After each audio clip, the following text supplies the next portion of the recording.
On s'est rencontrés finalement la semaine passée. Nos trois pros de l'immobilier, Christophe Berdo, Nicolas Pralon et Mike Guigaud. Bonjour à vous trois. Bonjour. Autant vous dire, ils sont bavards. Si je vous dis ça, c'est parce que la semaine passée, nous étions sur le thème de la photo, parce qu'il faut prendre une photo pour mettre en valeur un bien, n'est-ce pas?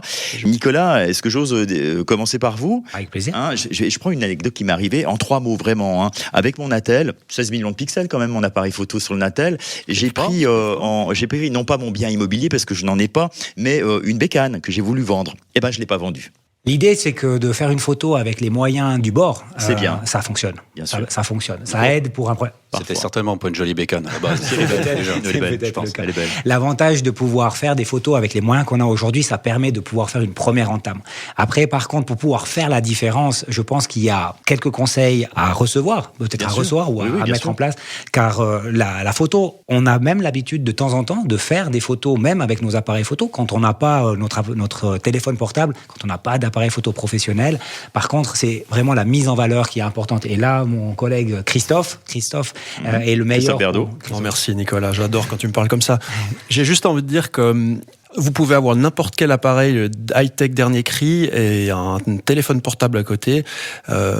C'est surtout l'angle avec lequel vous allez prendre la photo qui va beaucoup parler. Effectivement, la photo profondeur, vous prenez, évidemment. Voilà, plongée contre plongée. Voilà. Avec un attel aujourd'hui, on peut faire de très belles choses, on peut faire des très belles photos. Moi, j'ai raté les miennes, apparemment. Alors voilà, la seule différence avec un attel ou un appareil photo semi-pro professionnel, c'est l'angle. Nous, on utilise en tant que professionnel, on va utiliser des angles qui sont vraiment très larges. Le but, c'est quoi? C'est de prendre le maximum de choses pour pouvoir le montrer, en fait. Pouvoir le montrer sur une photo. Après, on dit qu'on triche un peu avec ça. Pourquoi? Parce que ça prend très large, ça agrandit les pièces, alors que ça reflète pas toujours la réalité. Mais nous, ce qu'on veut, c'est montrer le maximum. Voilà. T'arrives à enlever les chaussettes qui traînent au coin de la chambre. Alors là, du coup, je crois que Mike aura certainement quelques anecdotes à vous raconter. Non, alors aussi, ils sont déchaînés comme ça à chaque fois. C'est fou. Dans la prise de vue des photos, c'est clair qu'il y a Mike Guigaud, oui. Il y a plusieurs choses à prendre en considération. C'est clair que quand on prend une photo d'un intérieur, la première chose à regarder, c'est peut-être la propreté, le rangement. Ça, c'est quelque chose. La luminosité. Mais ça, c'est basique, c'est la logique. Ça, c'est basique. Ouais, complètement. On trouve des chaussettes. Il y a un truc aussi, souvent, que notre collègue nous adore nous engueuler quand on le fait, c'est la cuvette des WC. Mais non. Coucou Anita. Enfin, un gros coucou. Qui est de Merci de tes conseils. Jamais faire de également. photos, la cuvette. Bah non, c'est clair.